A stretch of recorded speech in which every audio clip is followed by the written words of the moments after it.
like all the Swifties watching football for the first time. So tired of hearing about Taylor Swift. All of us are. I've worked so hard to have my timeline on social media not show with Taylor Swift. Now because I have NFL stuff, it's flooded with Taylor Swift.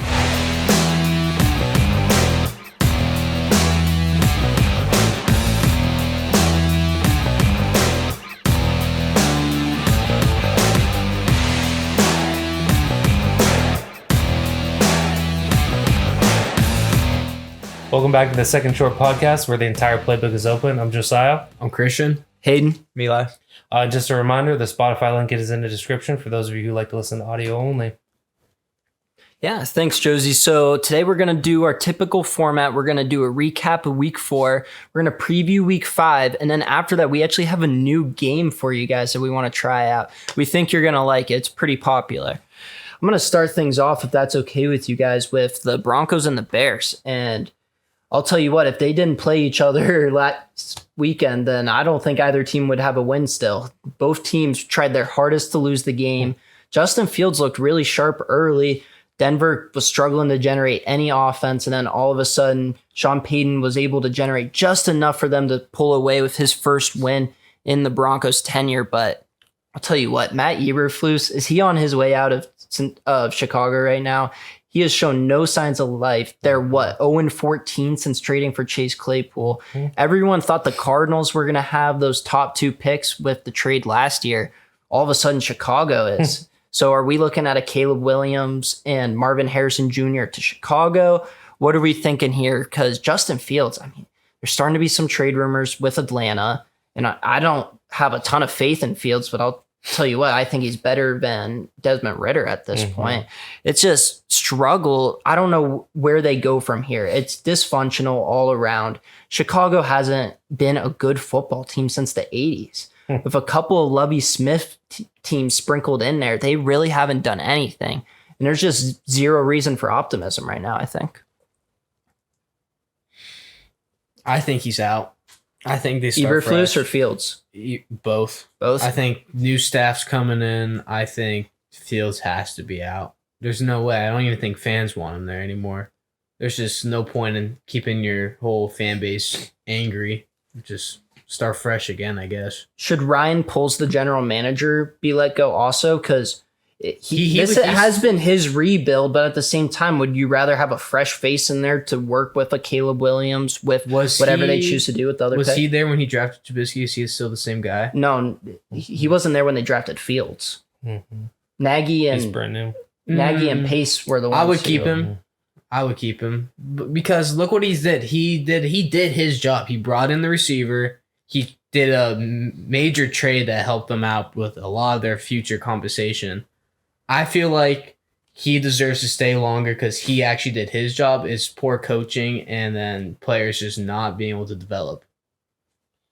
Yeah, I mean, the Bears have been, as far as quarterbacks go, like you kind of touched on it a little bit, like Bears have been bad for a really long time. Like you look at the guys that they have, it's like they've never had a 4,000-yard passer in the entire history of the organization. I think Jay Cutler's their leading passer in career. Yeah, I pulled it up right here. Jay Cutler has space 2, 3, 4, and 5. And the guy number 1 is Eric Kramer in 1995. He had 38. Yeah. And Mitch Trubisky is at number 6. Trubisky was better than Fields, I feel like. Trubisky did have that one really good year, but like people look back on it like he, wasn't very good because he wasn't for most of the time he was there. I do like what you said about Atlanta potentially because Atlanta's shown that last offseason that they're willing to spend on a guy that they like with the Deshaun Watson thing. Like they were right in the mix for that. And I get that Justin Fields is not Deshaun Watson, but at the same time, like they've shown that they're willing to go out and get a guy as opposed to try to draft a guy who's not going to work out. And I think that's the only option that they have because they've shown that they can't draft a guy. I just feel like with Atlanta, though, they don't use any of their star players. Drake London, he was good last year, had promising years. Kyle Pitts was really good his rookie year. He can't do anything now. It's like a Najee Harris thing with Pittsburgh. He did great his rookie year, but now he's not. You don't see him as much, and fans aren't happy with him. I know you like Najee, and I don't want to get too off topic, but great his rookie year might be a little bit of He a was stretch. pretty good. He averaged less than 4 yards per carry. He was pretty good. He's also going over 1,000 yards basically in every year of his career. Like, I mean, I know that that's not like crazy, but in a passing league, that's still good. But going back to Fields in Atlanta, I like it from the sense we've talked about it before. It's positionless football. Their running backs are wide receivers and vice versa. Their tight ends are wide receivers. Having Fields, maybe the best dual threat quarterback in the league right now, would make that team super fun to watch. I feel like the only thing they would be able to do is just run, and that's all they're going to do. Well, that's all they're doing now, and now they have a little bit more athleticism. If I were them, though, I think Taylor Heineke makes more sense to turn to. And then we all have heard how great this upcoming quarterback class is going to be. I'd rather devote picks and capital to that rather than Justin Fields, who at this moment in time, nobody seems to have a ton of faith in. There's some talent there, but also nothing really seems to be coming out of it. Yeah. I mean, it's one of those situations where he was a great runner last year, and then teams just figured it out and stacked the box, spy him and make him throw the ball, and it hasn't worked out since. Yeah. I mean, who knows this year, after this year, because the free agent market could be crazy next season. Who knows? Like, I mean, why would you even give up the little amount that you did to get Trey Lance in Dallas unless there was a chance that Dak was on the hot seat? Like, maybe Dak's available in the offseason. Like, I mean, if I was Atlanta, I would jump all over that. If I was the Bears, I would jump all over that. Yeah. And so, like, there's a chance that Dak is a hot ticket. I think they're in the offseason. And more than just those two teams. I think that a majority of the league, like when Lamar was available this past season, everyone was getting on the league because they're like, oh, they're blackballing him. He clearly, everyone should be jumping on him. And to a degree, they were right. Dak Prescott, I think, falls into that similar conversation where, yeah, he's not a Mahomes. Yeah, he's not a Josh Allen, not a Jalen Hurts, a Joe Burrow. But he's still an upgrade over a majority of the league. And he's good enough to win a Super Bowl with. Obviously, it hasn't happened yet, but it could happen. And he's good enough with the right surrounding cast. Fill in the blank. Dak is a top blank quarterback in the NFL right now. 15. So you think he's like 12 to 15, somewhere in that range? Yeah. Honestly, I would say. Do you think he's higher than that? You think he's top 10? I think he's borderline top 10. You think I think he's borderline. I'm more comfortable saying 10 to 12 with pushing closer to the top 10. Yeah. I would say he's either 11th or 12th on the list to me. We've gotten way off track on this. Let's get no. back a little. And do you actually want to take it away with the Bills Dolphins? Sure, absolutely, yeah. So Bills Dolphins from this past week. Couple notes on it. Obviously, it was a good game, regardless of whether the score was a bit more lopsided than people thought it was. One thing to mention about the Bills is that the Bills are averaging 35 points a game, right? Like this entire season, their offense has been like really good. Obviously, you look at the week 1 when they scored 16 points. Okay, so 35 points per game. If you take weeks 2, 3, and 4, how many points a game do you guys think they're averaging in just weeks 2, 3, and 4 since the awful week in week 1? 35. 41. Wow. Oh my They're averaging 41 points a game in weeks 2, 3, and 4. And yeah, they scored 48 this past week, so that upset a little bit. But like they scored 37 and 38 the week before that. Like right now, like we were kind of hard on them at the beginning of the season, I think. Like a lot of people jumped off the ship after week 1 and how bad it was because it was a terrible week. But the Bills are, I mean, these past 3 weeks have been, I mean, they showed it this past week. Maybe they're one of the best offenses in the league still. Like, I mean, they looked incredible. I think the Bills win when Josh Allen doesn't try to do too much. At the beginning of the game, he was getting the ball out of his hands early. He was taking shots downfield. They were trying to run the ball, maybe not super successfully, but they were getting some chunk plays on the ground as well. The Bills got 4 sacks this past weekend. Wow. And Von Miller's still not there. And Von Miller's not there. Like the Bills were getting after Tua. Because if you look at what Tua has got in late weeks 1 through 3, it's like people don't get sacks against Miami this year. Tua has been sacked 1 time. It's because he's so quick with getting the ball out of his hand. Like they absolutely got after it. And like 4 sacks might not seem like a lot when you watch Monday Night Football with 10 or 11. But like when you look at who they were playing against, like they got after the ball, which is great, especially if you're now going to be missing a guy for maybe the entire season. Trey White, who Achilles. Yep. Like he's out for the season, which is a huge loss. But if you have guys that can get after the ball and then you add Von Miller back into that, it's like this defense can still be really good too. They give up 20 points to a team that scored 70 the week before. Huge credit to Sean McDermott. I think when we're talking about the Bills defense and getting after the quarterback, their pass rush was really good. But I think the main part was they dealt with those motions and like the quick passes so well, where if Tyreek was in motion and they ran like a spacing on the right side, they took away that first and second read where then Tua had to flip over to the third side. And by that time, that pass rush was there. It's like their pass rush was good, but the coaching adjustments and dealing with those motions that seemed unstoppable in the first few weeks was just incredible to watch. Yeah. We apologize for Eli's voice. He's been smoking like 6 packs a day. So, and Eli's about to hit on the Chargers and Raiders next, and he's kind of the Chargers hater specifically with Herbert. I'm kind of the hater of the Bills now, and I'll own that. But we've seen this before. We've seen a dominant Bills team, and then guess what? The Chiefs are still the Chiefs. The Bengals will come alive. Baltimore's Baltimore. So I don't know. I think Buffalo will be good, and they'll make the playoffs, but then we'll see. It's week 5.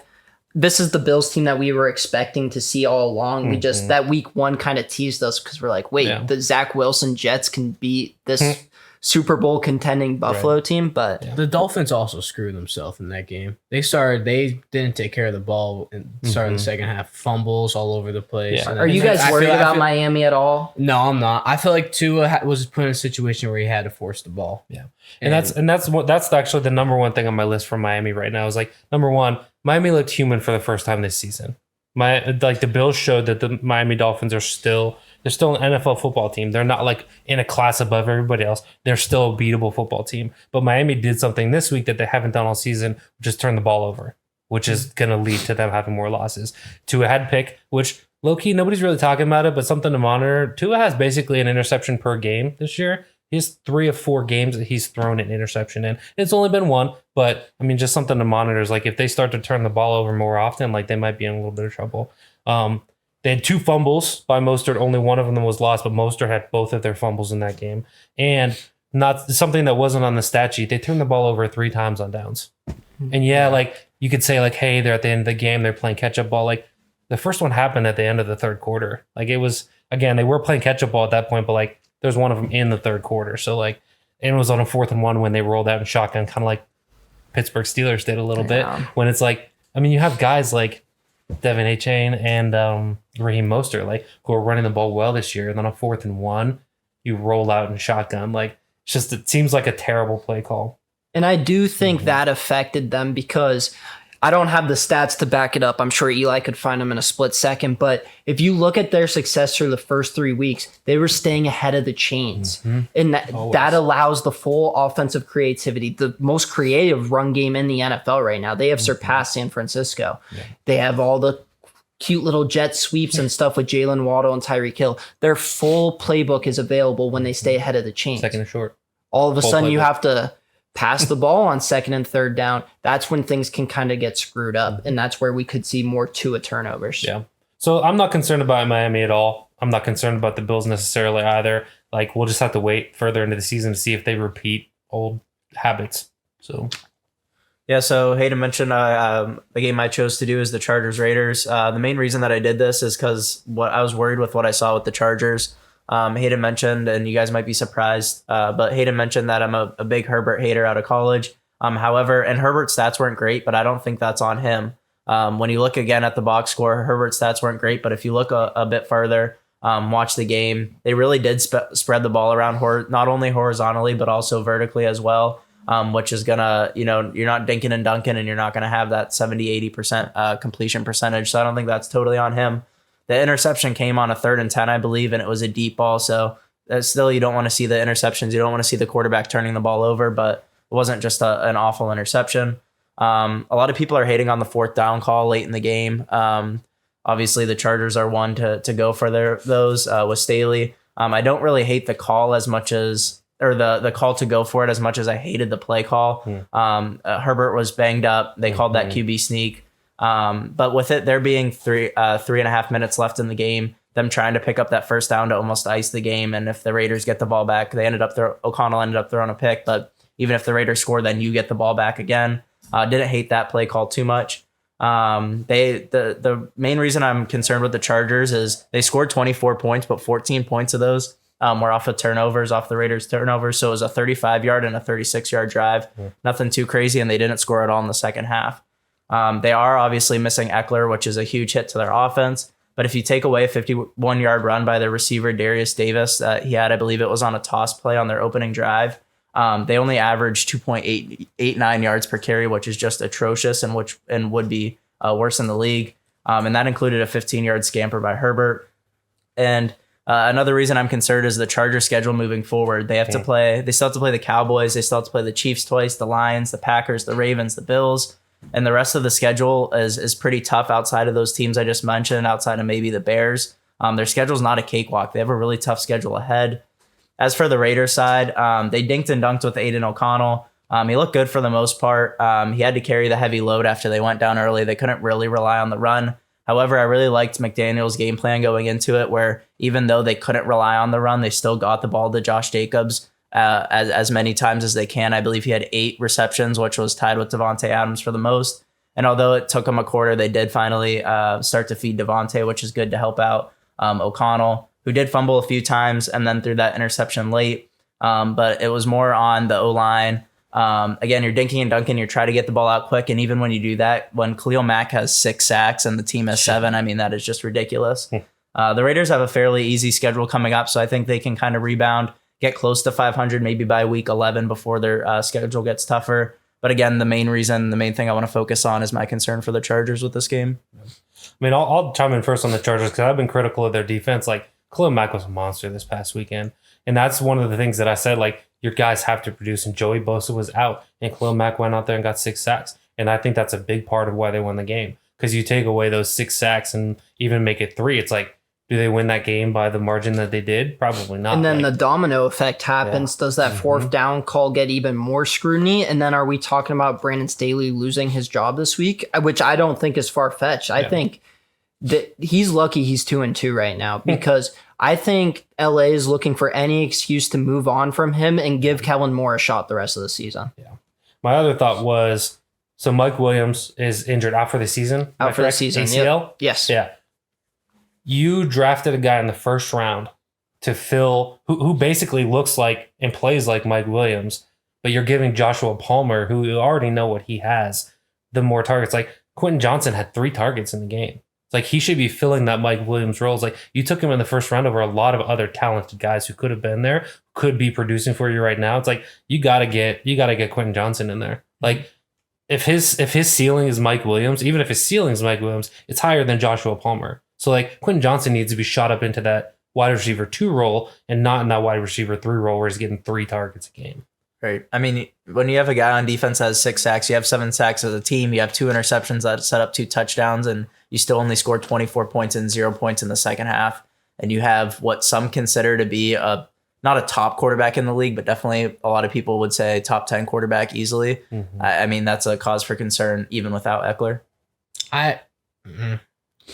Herbert, I feel like Herbert just shows every year how tough he is. But why? Like, why do you feel like that? Like, what have you seen that you feel his like finger that? injury. No, okay, okay. His finger. His O-line. They bring it. Yeah, No. All right, if you're saying toughness, really sure, had but a like, good O-line. They've been trying. But is that how we're measuring quarterbacks now? Is how tough they are? They've had players. That's what they did with Stafford. Again, Herbert did fine. Stafford's the GOAT if we're going off of. I would argue that the Chargers O-line, they put a lot of work into that. But they brought I feel in Rashawn like Slater. They brought in Corey Linsley. Like they brought I think in Slater pieces. and Lindsey are the only guys though, and Lindsey's really old and Slater's. Who did they take last year? Zion Johnson, but he hasn't really done anything. Yeah, I was gonna say they had another guy that they brought in. Yeah. Again, I don't think Herbert played as bad as his stats shown. But if you're saying you're not concerned for the Chargers because their quarterback is tough, like I don't know if that's a valid reason. Getting beat up every year.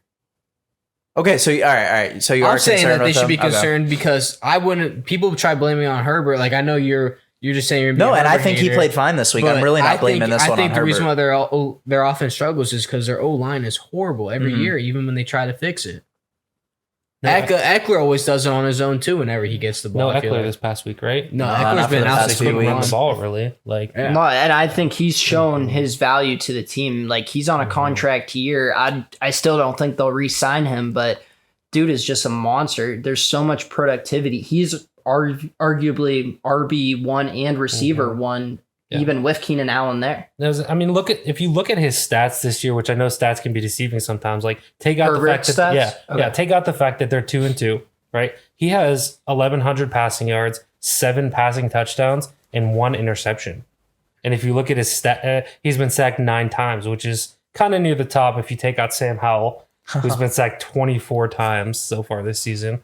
But like Justin Herbert's stats, again on an island, look really good.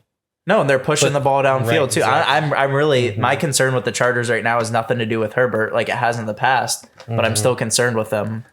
And I think we mentioned it. The after the first 2 weeks, the Chargers offense put up 51 combined points with 0 turnovers, and they were 0-2. Yeah. Now they're 2-2, but not a lot of optimism still.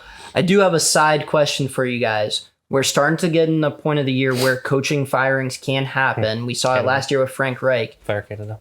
Well, coordinators a little different, but head coaches, I think McDaniels is in that phase. I think Staley's in that phase. Is there anybody else that comes to mind that you don't even think might finish the season? You said McDaniels, right? Yeah. Okay, so Sean Payton, maybe? I was literally going to say, No, what are your no. thoughts on Sean Payton? That They gave bot- him too much. Yeah, they gave him too much. I don't blame it on Sean Payton. I don't. No, they I don't wouldn't. think Sean They're going to Payton's fault. scrap Russell. I think before Sean him. Payton's a good coach, though. I just don't think he Like could. Ron Rivera, like how many more stupid comments in his pressers? Like he thought the team was gassed, and then his own players were like, "We were fine," because they should have gone for 2. I don't think we're gonna even talk about that game, but they should have. They were playing with Philly. Yeah. I hate to bring this up personally because I really like Stefanski this could guy. be. Rob Saleh. Are we going to throw his name out there? I don't think he's on the hot seat, but like, because I really like him. Especially not with the names that we already listed. Yeah. I don't. And with him not having Rodgers this year, I don't think that. Yeah, I think he has at least. Now next year, I think it's gonna be like AFC Championship or he's gone. It's going to But have to be. but Bill Belichick? I knew. Ooh. I figured you're going to bring it up. yeah, and I think we've talked about that the last couple of. That is something that I think people should have their eyes on. It would have to be like mutually agreed. Oh on. yeah, it's gonna be labeled as that, and then it's gonna be. Then I want Vrabel to go to the What's gonna Well, happen? then I want happens. Belichick to go somewhere else and chase Don Shula's record. They would have. I mean, in my mind, like, there's no way that like he gets fired or like it's going to have to. He retires. Like he's going to call it quits. I in a disagree. mutual agreement. It's well, not- I it think won't it's going to be the happen, no. mutual thing that Eli. But it's said. not going to happen during this year. No, he'll finish the yeah, year. yeah, for sure. But Christian, you want to say your game?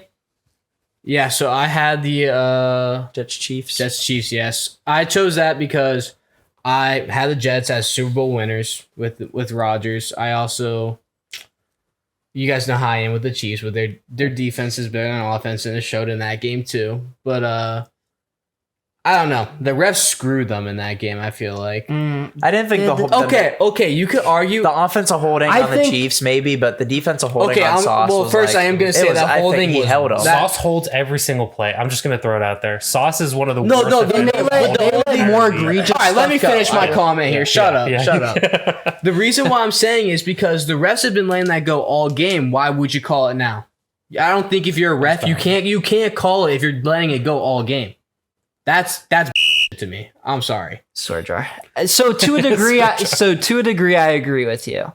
But I feel like as fans of America, we just loved it. We're like, oh, the Chiefs are gonna lose. Like Zach Wilson's finally playing good. Like it's the underdog that we all wanted to cheer for. So when a flag benefited the Chiefs and we're like, oh crap, all this was for nothing. I'm not Kansas gonna City's lie. gonna Yes, win. Zach Wilson. So I'm I glad think he- we're all just biased as fans where we're like, oh, we didn't Well, want the flag. We wanted the Jets to win. that Zach Wilson took blame because yes, that does suck. That of course he's having like a really really good game. Of course he basically blows the game basically for them by fumbling.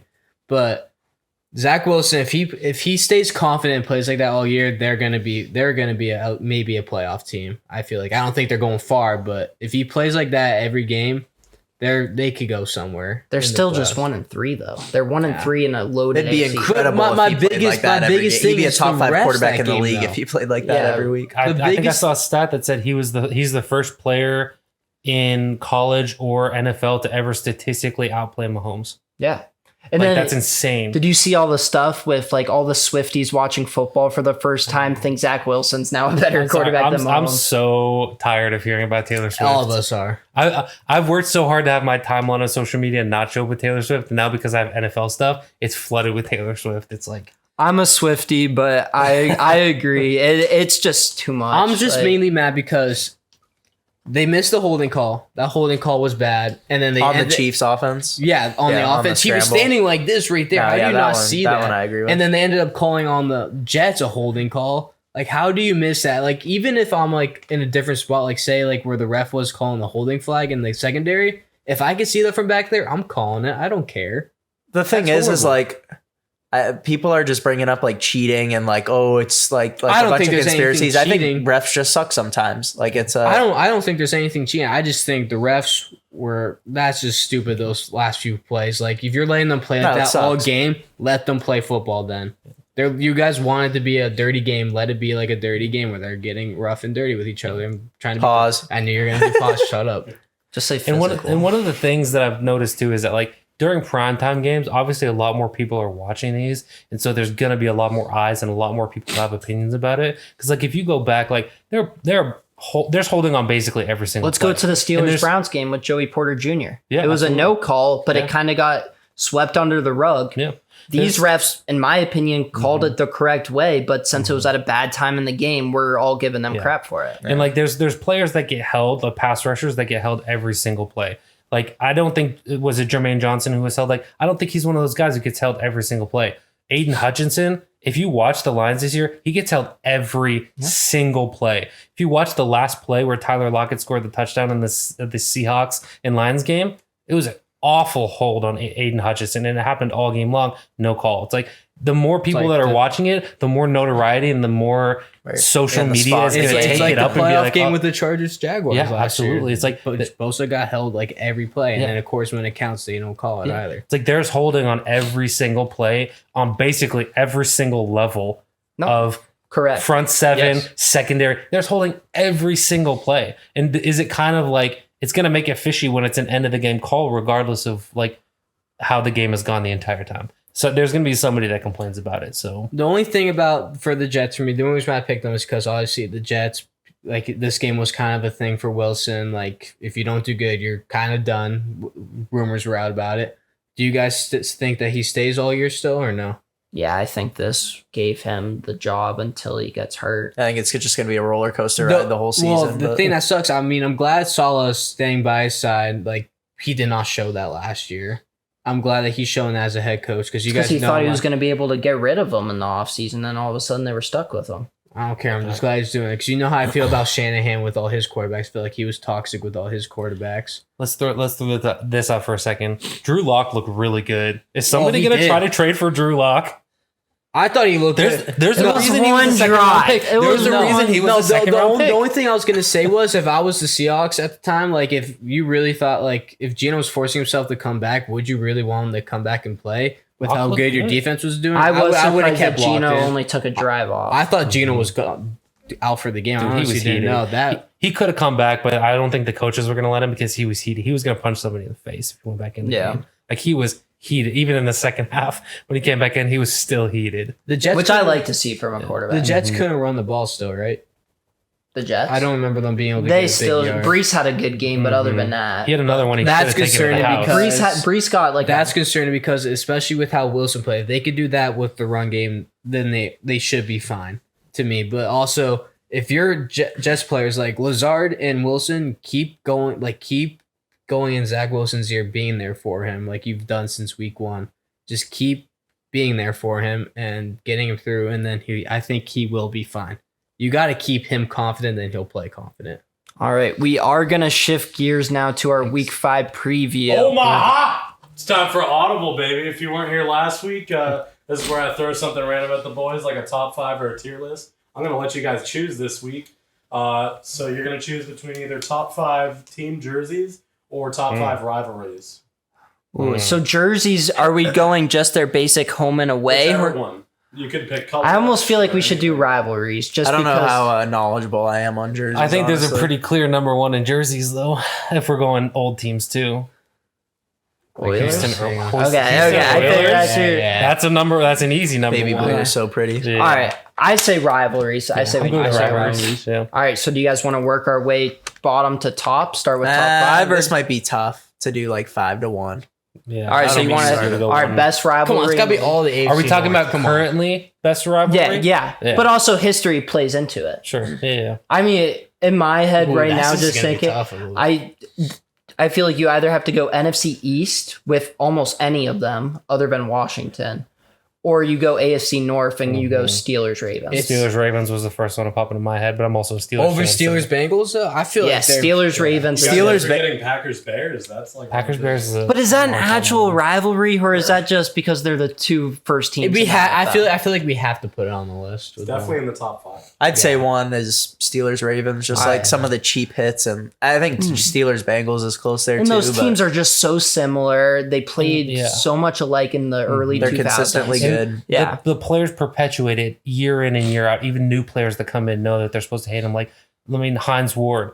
Like he basically couldn't walk into the Ravens stadium without people like spitting at him and stuff like that. Like, and it still continued on with how much these like guys don't like each other. I feel like it's Eagles, Cowboys, Eagles, Giants. Like it's hard to choose between those two. Yeah, are we gonna limit it to like one team?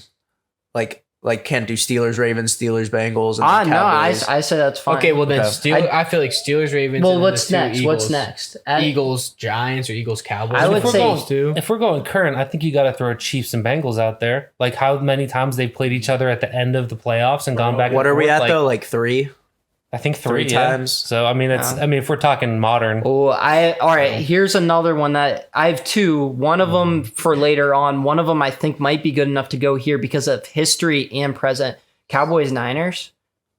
I mean, this week. Well, just in general. Think about it. The last few years in the playoffs, Dallas has been sent home, and then you look at the 80s and the 90s. It was those 2 teams in the championship every single year. Like, not kidding, every year. That's my number 2. So There's some back to nasty fans on both sides too. Could we argue Broncos Patriots with Manning versus I Brady? think At number 2, though, I'm See, I just think- trying to think. and I feel like Colts Robert, Patriots would come before that anyway. and honestly, if you're looking at it too, like Steelers Raiders, if you're going back to like throughout history, it's like they've played each other so many times, and like they make a big deal out of it whenever they do play with like the Immaculate Reception thing, and then they played again this year. Like, I mean, Franco Harris died. yeah. If you look at history, the Steelers and Raiders have been going head to head a lot. All right, what are we doing at number 2? I like Cowboys Niners. Cowboys Niners. Cowboys Niners. All right, So we went Steelers, Ravens, Cowboys, Niners. correct. Yeah. Number 3 I think we have to put Chicago Packers. Chicago and Green Bay there. fair. over an NFC East one. Yeah, and then I think it Then has. I Eagles. think it's Eagles, Giants, and Eagles, Cowboys probably. Do you think Eagles, Giants over Eagles, Cowboys? It's so hard to I choose feel like between Eagles, those. Cowboys would be over Eagles. Giants. I don't know, Eagles some of Giants is raunchy just because it's the Jersey fans and the Philly fans. I So like it's- Eagles Giants. Like yeah. even just The the Deshaun fights, Jackson like was- punt return is Yes. so iconic, and Wasn't Eagles, Cowboys the TO on the star and like knock him over? Was that the Whoa, Cowboys? Terrell. Was That was That was Cowboys Niners. Niners. That was Yeah, Cowboys exactly. Niners, okay. Just adding to it. T.O. Yeah. just, I mean, he bounced around at the end of Yeah, his career yeah, a little yeah. bit, but All right, so what are we sticking with 4? I like Eagles Yeah, Giants. Eagles. I like Giants. Eagles Giants. All Yeah. right, number 5. I want to throw out a handful of ideas. So 1, just because it's kind of simultaneous with the other one, Steelers with Titans/Oilers. Just because they used to be in the same division, and there were a lot of stuff going back to the 70s, 80s, 90s, and then even in the 2000s, there's been some good Titans games. I feel like there's more relevant rivalries than that right now. Well, hold on. The one that I really want to go to is Ravens Oilers/Titans, because that has similar history, especially with the early 2000s, the AFC Central. yeah, some on the logo. Plus, recently, yes, you have the Derrick Henry 200-yard game. That was Lamar's MVP season, correct? Where they sent him home packing. I think it might. Yeah. have been, So there's recency, and I don't know. I feel like that might be a good one at 5. What about the Ravens and their training staff, or the Ravens and the injured reserve? I think that might be number 5. It's more of a marriage than a rivalry. Yeah, they yeah. like each The other. Browns and drafting Steelers, quarterbacks. Patriots, you can't say because it wasn't that Wait, long. keep this bit going though. This is good. Keep it going. Yeah. I'm serious. like- I want more. I need more. Colts Patriots, like Trying I feel like that's more of a Manning. Someone versus the Rams. It's more of a quarterback v quarterback than a team v team Yeah. kind of thing. So what are you guys? What are some other ones that Chiefs you? Bengals has to be on there. That's been huge the past like 2 or 3 years. that would be my But I vote. think it's just the last 2 years. That's it. But it's notable though, like the Burrowhead thing and I don't know. It's because Mike Kilden's a little idiot. Good choice of words. Well, I'm trying to like think of like, well, how did they No, how did they describe Tyreek Chris Jones on the podcast? He's like that little man. I forget. Yeah, little man. I think I was trying to think of what he said on the podcast. What are some with rivalries Kelsey that you're brothers. thinking of? I mean, I just think of Steelers Bengals. Just like growing up, it was like 2000. Early 2010s, it was like Sunday Night Football, Monday Night Football. It was just guys like flying their They helmets killed at each Antonio other. Brown. I mean, they would just like, it's like across the They middle. There's injured perfect. Big Ben. Yeah. Juju Smith-Schuster. Like Birdfict against the Shazier Steelers got is just like paralyzed a on their rivalry. field, Yeah. Oh, basically. Shazier. Yeah. It didn't lead to a fight, but Was it a Shazier playoff? When did Big Ben get hurt and they were It was cheering playoff him game. on? That was AJ the McCarron's perfect game. Like that is that I hate They were the throwing Steelers, beer bottles and that at was them, like yeah. I think I probably text you guys. All right, I'm cheering for the Steelers now because they're booing Big Ben off. Like that was terrible. That might have been one of the most intense games I've ever watched. You and me were jumping up. That's when we had Antoine Blank, like the worst starting cornerback ever. That not was pick. the year with the Killer Bees where it could have happened because Bell got hurt. Yeah. They were Fitzgerald Toussaint Bryant fumble had that away from great beating the catch. Super Bowl champs. I mean, if we're doing, I think Steelers Bengals. Like, dude, that could have been like best catch ever. I don't know if we're gonna agree. Yeah. So everybody one by one, I think, gets to say their own five. Luke, you first. I'm gonna still go with the Bengals Chiefs. Bengals, I'm Chiefs. going Steelers Bengals. I'm gonna go Oilers / Titans, Ravens, I'm going Broncos versus Patriots. Broncos, Patriots. Odell versus Josh Norman. All right, give us a No, real but for one. real, I mean, at this point, Odell versus the I field think goal I'm kick going- net or whatever that was. I think I'm going Bengals Steelers. I like Bengals, Eli's argument. Like, based on the time that we grew up in, like that was like, I mean, how many times the Bengals injured the Steelers is just like, I mean, I think cemented in everybody's head. Vontaze Burfict kicking Roosevelt Nix in the head, like as he's laying on Forgot the about ground, that. breaking Ben's collarbone 2 different times, tearing Le'Veon Bell's ACL 2 or 3 times, the concussions, like. I mean, it's hard to not say that that's, I mean, got to be that 5. And whenever you hear AFC North coaches and players talk, they always say the Steelers Ravens, there's mutual respect. Like Terrell Suggs and Ben, one of their last games against each other, they went and hugged each other and did a jersey swap. The Bengals and the Steelers, there's no respect there. pure blood. Yeah, they hate each other. But all right, that was a fun segment. Yeah, Way that to was a do good the one. audible. Good audible. We want to do picks recap.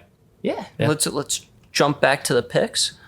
All right, so picks from this past week before we get into our segment of previewing some games for next week. So it was a solid week for everyone. There weren't too many upsets. A lot of the favorites won. However, there were a couple upsets, so no perfect. I went 13-3 leading the way while everybody else won 11-5.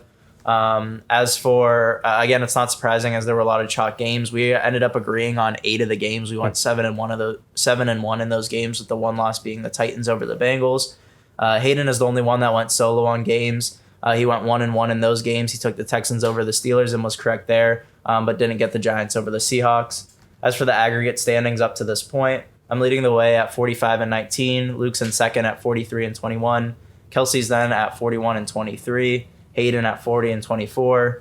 Josiah at 38-26. And catching up to everybody else is Christian at 36-28. So only a couple games out of that last place spot, trying to avoid the bowler plunge. But yeah, now we'll get into next week's games. We just talked about how much of a rivalry the Cowboys-Niners are. So you want to preview that game for this week, Christian? Yeah, I mean, we've talked about on our other episodes. They could be arguably the top 2 teams in the NFC. Maybe You could- NFL. Just throwing Yeah, that out there, you but go could ahead. you could argue about I don't Arguably. think. Yeah. But 49ers look unstoppable still. Purdy's being smart with the ball. Run game, you can't stop McCaffrey at all. Like it's just MVP been of it's the been year so far. perfect. The only thing that bugs me with the 49ers is like how do you not force it to Kittle a little bit? Who's 'Cause you don't have arguably to. No, the third tight end. you're fine. Why would you force it? We were just talking about. Well, how- not like okay. I didn't mean like force it. Like say like if he's your Like last option, scheme but, stuff like, up for him? Well, yeah. Why Also, wouldn't you scheme why- more stuff? Why up for would him? you at this point? Like if they're Why unstoppable, wouldn't you want to use all your players? To me? Because you To don't me, have I would to. want to use all my But- players. and they are using him just as a blocker, just because it doesn't well, show up on the blocking's fantasy not bad, but I sheet feel doesn't mean- I feel like passing he should be involved. I mean, have they been unstoppable this year? I feel like he's been their safe pick though for like everything. Christian, just let the Stop it. audience know. Do you have George Kittle on at No, least? I do. All right, so I do, Yeah, but that does suck. He I had, mean, like, 2 it doesn't mean points I'm this not week going to for me. stop. I'm not going to stop starting him. It's But- a Kyle Shanahan thing, though. That's how his system works. Is like if he could run the ball 80 times a game and not pass a single time, that's what he would do. Look at the NFC Championship game when Jimmy Garoppolo only threw the ball 8 times. That's not how many completions he had. That's how many times he threw the ball was 8 times. If Kyle Shanahan could run every single play of the game, he would. And everybody knows that the ball's going to CMC. It doesn't matter. And he did that with doesn't matter. Raheem Moser. He Now did- he has yeah. Christian McCaffrey. And if you even go back to with his time with Atlanta, like he had Devontae Freeman and Tevin Coleman, Yep. and he made them both exceptional run. Like they were both good, but like what he was able to do with them that year when they went to the Super Bowl was it was unrealistic. So Who are you leaning towards in this game? I could see the Cowboys pulling the upset, but I think Niners, if the Cowboys defense can't do anything to stop them, the Niners are going to win it. Close game. It though? just depends if Parsons can get them. Ooh, I could see it being close. Yeah. I think the most I see the Niners being up on them is probably 14 points, but that's if Cowboys defense, if Parsons They is play like the stopped, Cardinals. Yeah, if they can't do what they did, They're against the like it Cardinals. looks like Gilmore is the only corner they have, then yeah, they might be done for. But I think, especially because like if Ayuk came back last week, looked great. You could argue he's their best receiver over Debo. Debo has the most talent, but Ayuk has come a long way, dude. His route running is nuts. yeah, I think we talked about this before the season started. Debo's a better football player. but Debo's a yeah. better Yeah. offensive weapon. Ayuk is a better natural receiver. Like if the Chiefs had Ayuk right now, Just fair. Debo basically plays like a tight end, Yep. running back, He H back, play- everything. it's Yeah. like He Debo plays plays everything. whatever they want him But- to. Yeah. like if Ayuk was with the Chiefs, Ayuk might be like a top 5 receiver, dude. Ayuk His is very route running is nuts. And that's what I think is they're gonna have to rely a lot on you. I mean, the Cowboys are gonna do whatever they can to stop CMC. Yeah, I mean they have Dan have Quinn. to. They have Dan Quinn. Yeah, you have to put the ball in who front of also Curtis he Hands. had Kyle Shanahan as his guy. So I mean he probably knows a lot. They said they're gonna try and use Trey Lance. I mean, we'll see if that actually works. I mean, I don't know. But I think with Dan Quinn there, they have at least a shot. Mike McCarthy honestly, I feel like McCarthy has to call a perfect game for offense. That's what I mean. I don't even really think that. Like Dallas that, has a I don't think chance, if I'm Dak being can throw. honest. Dak can't throw a pick. Dak cannot throw a pick that game. Yeah, I feel they like or else can't. they're screwed. I Either don't way, think I'm- Dallas has a chance. Either way, I'm just excited to watch Purdy. I hope that it's a close game just so we can see what Purdy's Yeah. made of. Yeah, this is the first like real match. I think the last matchup we really thought about them was the Steelers, and they killed us. Yeah, so I'm going to talk about the Texans and the Falcons. Kind of a low-level game this week, but the Texans off a couple wins, the Falcons off that loss in London. But another reason why I wanted to talk about this game is because I wanted to apologize to CJ Stroud and the Texans offensive line and Here, coaching look staff. into the camera. Well, I mean, I think we all, if you rolled the tape from I last picked week, the Texans. but we all said that they were going to get so many sacks. The Steelers, which is all right. I mean, but I was one of them. I thought the Steelers were going to absolutely destroy Stroud, destroyed the offensive line. I'm kind of happy the Steelers didn't, if I'm being honest. So maybe it was a little jinx, but anyway, really good game plan. Still. Yeah, I don't. All right, whatever. But anyway, the Texans had a great game plan. They got the ball out quick. As for the Falcons, they couldn't get much going against the Jaguars outside of Bijan, who continues to impress and is probably up there for Offensive Rookie of the Year leader so far. The Falcons did start to attempt to throw the ball downfield with Ritter, possibly because they were down by so much, however, so you still have to take that into account. But it didn't work out very well. Stroud, again, back to the Texans. He's still yet to throw a pick, which is very impressive for a rookie. And again, the offensive line is continuing to improve. I believe that was their second straight week without giving up a sack after giving up, I think Josie said last week, like 11 sacks in the first game or maybe 9 or something or first 2 games, I mean. 6 and 5. So Yeah. I think that, they had 11 in 2 games. Yeah. So really rough first couple weeks, really rebounding there. Again, getting out the ball out of Stroud's hands quickly, really impressive. Texans do continue to struggle running the ball, and they're lacking explosive plays in the run game. They're averaging 3.1 yards per carry, which I believe is third worst in the league. They have been very successful on third down, but they struggle when the field tightens in the red zone. I think that's partly because the Texans are being so careful with their rookie quarterback. They don't want him to turn the ball over, where when that field shrinks and it tightens, they're kind of afraid to throw into those tight spots and call those. Still throwing behind the line of scrimmage, and then once you get in that red zone, people are going to play up, and that doesn't work as well. Falcons are second in the league in QB knockdowns and third in quarterback pressures. So again, we'll see if the Texans' offensive line is going to continue to improve. However, the Texans do lead the league in missed tackles. I think this will lead to a big game for Bijan, and I think the Falcons end up pulling away and win with a score of about 28-17. Going back to what you said about head coaches, I think Smith, if he loses this week, he could be on the hot seat. Arthur Smith. I don't just hate it. I don't know. If I just feel I like agree, but I don't you hate it. had like yes, you made the pushes, but like I feel and you signed Jesse Bates and made a move for Jeff Okuda. you don't use your star players. It's either one of them or none of them. It's and right now it's going to be Bijan. Yeah, but Bijan, like, why wouldn't you want to stop using Bijan? But you spent the 4th overall pick on probably who people thought could be the best tight end ever. No, that's bad that they're not. And using then him, Drake London, who was argued one of the top 3 receivers in the draft, and he didn't look bad as rookie year. He looked explosive, and they're not even using him now. I don't think you fire the head coach of the Falcons after a 2-3 start, though, even if they do lose to the Texans, because then the Texans, like, you could be like, oh, that's a horrible loss, but if they lose the Texans are then 3-2. Especially it's not because of losses. To me, it's more not you being able to use all your star players together. Yeah, I think a good indication of Arthur Smith being on the hot seat is when they bench Ritter and put in Heineke, because at some point, like, I'm so down for Heineke football, and I think a lot of people are. Like, he played well with the Commanders, but like, I mean, you look at it, like, if Arthur Smith was on the hot seat and he's had that conversation already, like, he would be doing what it takes to save his job, which is not Desmond Ritter. They're still in, like, a testing the water phase with Desmond Ritter, in my opinion. And if he was on the hot seat, I think they would have already had Heineke in there. So, hey, Christian, this is a professional podcast. I would appreciate it if you left your phone off, but Put can we like blur that out? Yeah. Can we It's just gonna be- blur it out? All right. Wait, sorry. On the topic of the London game with Atlanta, what do you guys think of like the Toy Story animation thing? Like, that was kind of impressive. So I didn't watch it, but it did seem all right. Like, it's I just saw obviously highlights, not for but- me, Oh, yeah. but like I like it. They're trying to target a younger demographic, but It wasn't bad to me. looks solid. I didn't even know they were doing Looked it. better than that Nickelodeon like Yeah. playoff game that The slime. and- I watched this over that, but I don't know. It looked neat. yeah. I watched the first 4 plays, but they didn't really show the plays. And so I quit and went to the other one. But like, I did see some of the highlights of it and it looked pretty cool. But it just, for whatever reason, those first couple of plays of the game, like, they didn't actually show the plays. They were on like the sideline showing the animated like commentators and like, I don't know, but Did they have like Dan Orlovsky animated, like Louis Riddick? Booger McFarland and I forget his name. I think he's other a Syracuse guy too. Oh, Joe Tessitore? No, it's a young guy. That's gonna kill he's got me. like a brown coiffy hair. I just remember because I this saw is gonna his. kill me. Well, his shout out to animated guy. Cuse, I guess. Yeah. But all right, my game was Titans and Colts, and I actually feel like this is going to be a really good defensive game. Derrick Henry, we were talking really down on him last week. He but looks we also alive called again. that he was gonna like have No, a monster and game this or is something. what he does. He starts off slow, and then he picks his way up, and all of a sudden becomes King Henry again.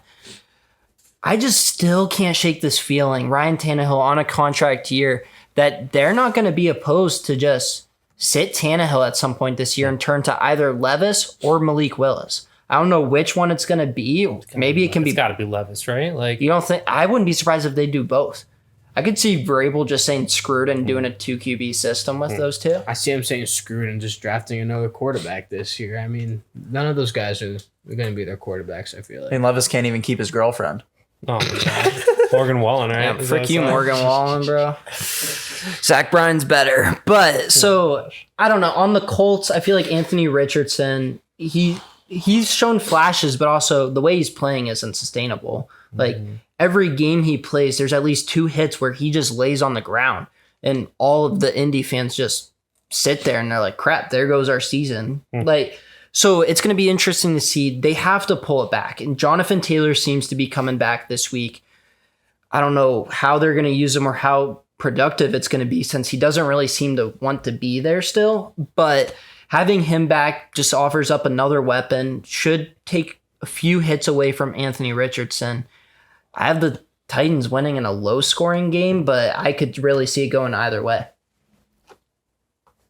Eli, did you figure out who that Cuse guy was? Yeah, it was Drew Carter. Drew Carter. Shout out He's Drew a young Carter. Friend of the show. Friend of the show. Something like that. Friend of the show. Yeah, I mean, I think it'll be an interesting game to watch. Like you said, I don't envision it being super high scoring, but Anthony Richardson has shown that he can put up some points, even if it's him rushing for 2 touchdowns and having to do that. Like, he showed that he has that ability to. Maybe it's bold to say like a young Cam Newton, but like if they can cater to him like they did to Cam Newton, can They have play similar. Yeah, This game, I feel like is going to be like old school football. Mm-hmm. They're just both going to be running the heck out of everyone. King Henry, 30 plus carries. Yeah, Hmm. I totally see that happening. I don't know how far over, but I would say yeah.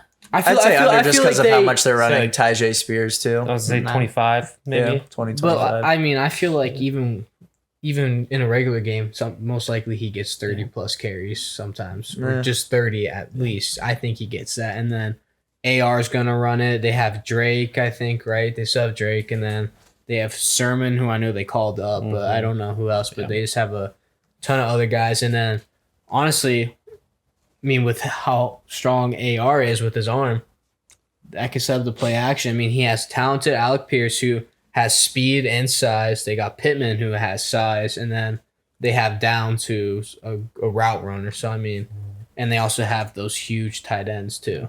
I think one thing to point out with the AFC South is the fact that like all the teams in that division are 2-2, and there may be some divisional losses that separate them, and that's why the Titans are at the bottom of the division. But like that whole division's still open. Like, No, yeah, for I sure. don't think it's time to panic necessarily for the Titans. They haven't looked good. They've looked like probably the worst team in that division. And D'Amico Ryans and CJ Stroud, if they continue on their trajectory, watch out. Yeah, but like that whole division is still wide open. So I don't think it's time to panic necessarily for Vrabel. But I mean, they obviously need to change something. So Josie, you want to talk about your game? sure, absolutely. I have the Eagles Rams, which should be a really good game. Two really solid teams. Eagles are obviously 4-0, and I believe the Rams are 2-2, if my memory serves me correctly. So talk a little bit about the Rams. Stafford has 300 plus passing yards in 3 of 4 games this season, but obviously that's only translated to two wins. He has almost 1,230 yards, 3 touchdowns and 5 interceptions. And so like not as far as yardage, good, but like doing it in the red zone, like they're not relying upon him to do it, even though they're still scoring points. Like they're doing it with the running game, which is very Sean McVay. Even though they don't necessarily have that top tier running like we talked about. Kyron Williams is good, but like he's not one of those top tier guys that we talked about in the past. I know Hayden brought up in the last podcast, like targeting Jonathan Taylor in a trade potentially. Like that could be a really good fit for them. That would take some of that responsibility, I guess, off of Stafford, because he hasn't really been good in the red zone, it doesn't seem. I mean, if you're looking at 3 touchdowns, 5 picks. What can you give up? More first round picks. Yeah, first rounder. But They don't care about the first round. If I were them, even if they don't suck this year, keep your first round picks. I think this year, honestly, to them is all about starting their young guys so they get experience, and then maybe they find someone special out of that group. They were. I mean, look at Puka. They already do. They have Puka. I mean, if Kyron Williams can maybe become at least a decent back for them. Tutu Atwell, I thought that was the dumbest pick ever. He's looking like a good receiver for them Cooper too. Kupp's supposed to come back. And they have Van Jefferson, who they really like. Higbee looks back to like what he was his rookie year. Yeah. Just And part of me is it's all about getting their young guys better, Mhm. even if they do end up making the wild card. I think that honestly, if they if I'm a Rams fan right now, I'm not mad with how the team's been playing. Absolutely. And that's my next point. And there's like, they've played pretty good football so far. Like they've really been in most of the games that they've played, especially for a team that lost in the last year or so. Like, I mean, even to injury or a trade or whatever, like 2 of players that are top 5 at their position, with Jalen Ramsey going to Miami and then Cooper Kupp with his injury to start the season. It's like those guys are both top 5 at their position in the NFL. And like they lost both those guys and they're still playing good football. I think is like they're like a couple good players away from being back to kind of where they were before. And if you think about like putting Puka in the mix, who is basically a mini Cooper Kupp, I mean, does that just make their offense that much better? Because I think that we talked a little bit about this last week. Is like I think bringing Cooper Kupp back into it doesn't necessarily minimize Puka's role, but like it just kind of expands both of their roles a little bit, because you can't just double cover this guy or double cover that guy. Like one of them is going to be open, and they play so similarly. And Matt Stafford seems to like both of them quite a bit. So I think that their offense expands with Cooper Kupp coming back. They're also, just maybe this is a note for somebody, like they've been the closest team to beating the Niners this season. And yes, I get that it's a divisional game, whatever, but like It's just 7 great points, coaches 7 going points against each other too. Like 30-23 is easily the closest anybody's been to beating the Niners this season. And that's with a couple of Stafford turnovers. Yeah, absolutely. So like, I don't think they're as far off as maybe a lot of people thought they were, especially with how bad they were last year. Like, I don't think they're as far off as people think they are from being back to a playoff team. And then to go to the Eagles side, the Eagles are still a top team in the NFC. We've been saying it all season. They haven't necessarily played great Eagles football from what we saw last year, and they're still 4-0. Like they're still a great team, basically from top to bottom. I think a lot of people would argue they still have the best roster in the entire NFL. They played sloppily at points this season, and like I said, they're still 4-0. AJ Brown is a dog. I mean, he's great. Like I think that they won that trade by head and shoulders over the Titans. I mean, the Titans got what Treylon Burks in that trade, and they got AJ Brown out of it. Like I don't think that's even a competition. And then Swift is second in the NFL in rushing yards, only behind CMC, who we talked about is probably the front runner for MVP, at least Offensive Player of the Year. But if you look at those guys that are in the top tier of that rushing, for like the top 5 guys this year, it's like you look at Christian McCaffrey. Yeah, obviously that's everybody would have probably called that. But then you've got DeAndre Swift, James Conner, Bijan Robinson, and Tony Pollard, and then you've got Devin A-Chain at number 6. Cook. Like for 2 games. Like Zach Moss is number 9. Who could have called that top 5 outside of number 1? I don't think anybody would have said that James Conner, DeAndre Swift, and maybe Tony Pollard would have been in the top 5. Like it's been a very strange year, I feel like, for the rushing, but like CMC and DeAndre Swift have been like that much better. I mean, you look at CMC as like he's almost 100 yards over DeAndre Swift, and then DeAndre Swift is almost 50 yards over James Conner. Like it's been those 2 guys who have been running the football the best this season.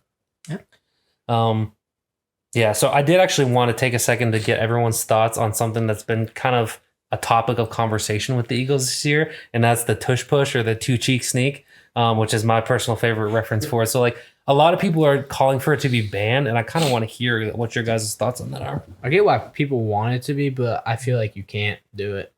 There's just gonna ban it. I feel like you can't. I feel like say Kyle Shanahan or someone, their scheme, like they're gonna find somewhere in the loophole in like the rules somehow to be able to do something similar to it. I mean, I want it banned just because it's not fair, but also what kind of precedent does that like set if we're just banning a play just because it works, like just because a team's good at it. So I do want it to be left because 3rd and 1s, 4th and 1s, even 2s, like it's just not fun to watch. We also have Jason Kelsey leading that push. Well, it's not even the Eagles. Any team could do it successfully. But that's where I think that it shouldn't get banned, is that every team can't do it I think it's the Eagles who actually, the Eagles are like the one team, and that's why I don't think it should get banned. If it was an automatic first down on 3rd and 4th one for every team, then ban it, because it's like it's not really like taking a. But like the Eagles it's just another advantage. Jalen Hurts' legs are so strong too. Jalen Hurts like squats 600 he does pounds. more than their line. He I does still crazy. think other teams could do it. I don't know why. No, other not, teams but can do it, but other teams. I would say I just think the Eagles O line and then their quarterback's built to be unstoppable. Yeah, he squats what 600 or something. Yeah, like that? he does more than Jason Kelsey. He says he messes. He says he messes around with him like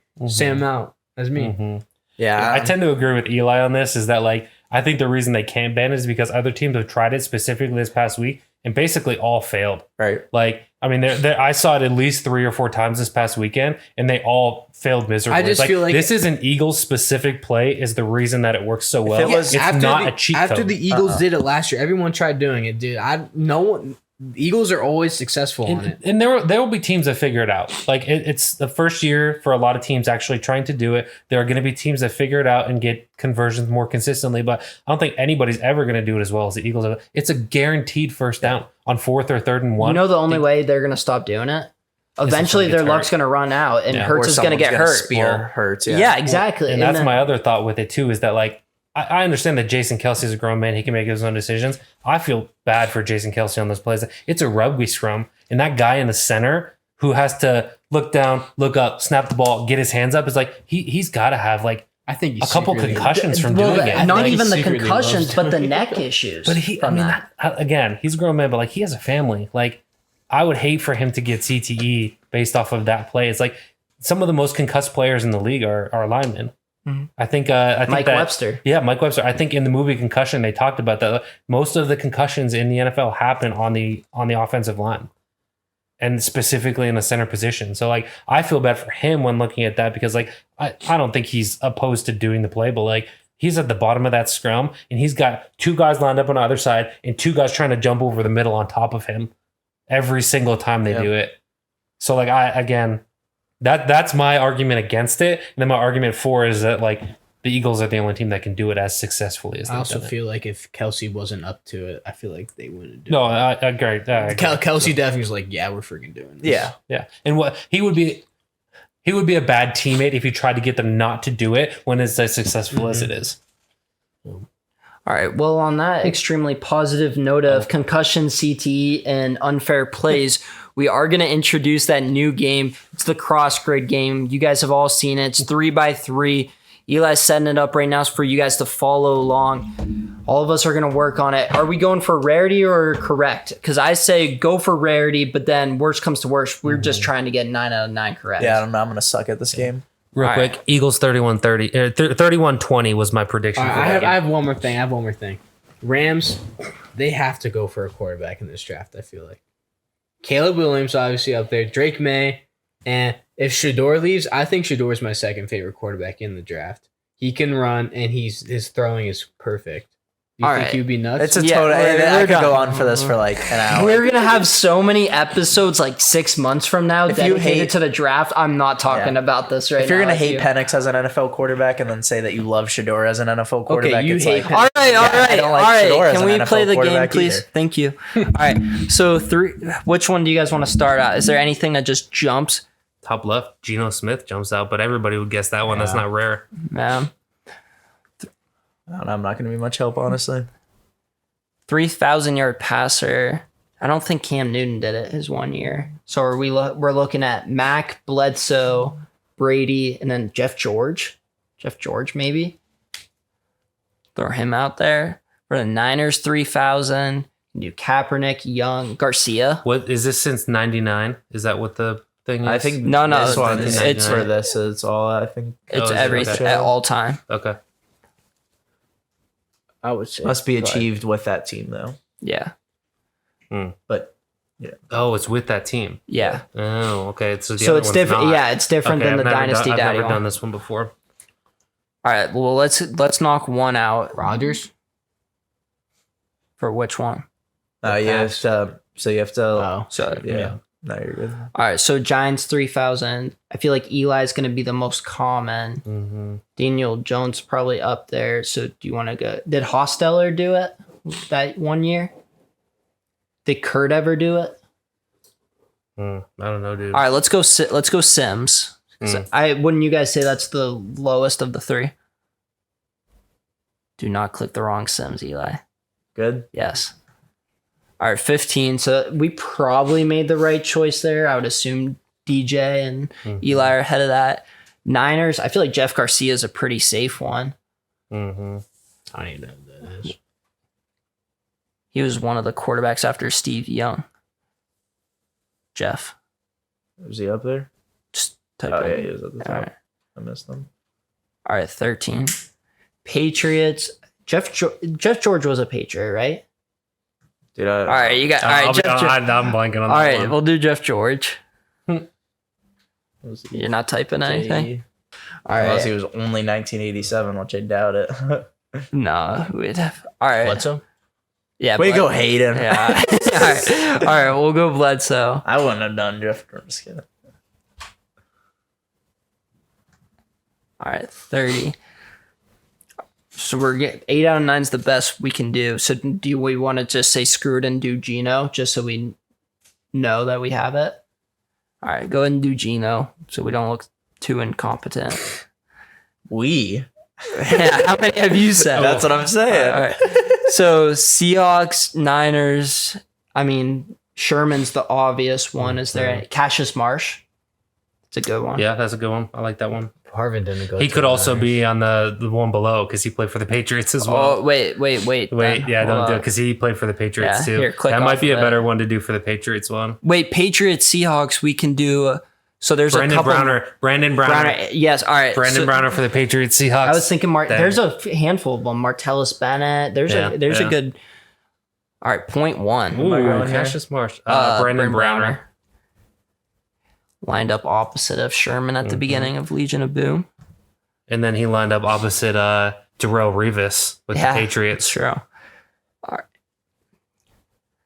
I'm surprised that one's at 20%. Packers, Patriots, we could do Martellus Bennett, Marty B. Yeah. Packers, Niners. I feel like there's definitely an obvious one. Oh, was Scott Tolzien in there? I was hoping we'd do a little better on this for sure. Though. No, Vernon Davis didn't go to. Did Matt Flynn ever play for the Niners? Oh, I don't think so. Try Scott Tolzien. If he's on there, it's going to be crazy low percentage. Nope. No, Does it all have to be right. a certain position? No. Here's the most popular. Who are you thinking? Frank Blake Gore. Martinez. He never Yes, I played forgot for about them. him. He Oren did. Burks. He Joe didn't Montana. play for the Packers. Yeah, but we got a more rare one, right? No. I did that. Or if Oren Burks is the most common one, then that would have been a. All right, scroll up a little bit. I'm curious to see what were the other ones. See if we're missing anybody obvious. Ty Detmer, Steve Bono. Yeah, looking at this list, I don't know. That one was a hard one. I don't know if we See who played the most games? Ricky Jean Francois is the Mark only Lee recent one, I think. Is the one that played the most games. Huh. Who was it? Mark Lee, and he was 80 to 90. All right. Well, now we know who Mark Lee is. All right. Well, hopefully, we'll shoot for better next week. If none of us were really great at that one. This has been the Second Short Podcast. A reminder that we are on Spotify now. Tune in next week. We have a lot of stuff going on, trying to work some kinks out for you guys. Guests coming on the show, some new content ideas. Make sure you guys are staying tuned. This is the Second Short Podcast.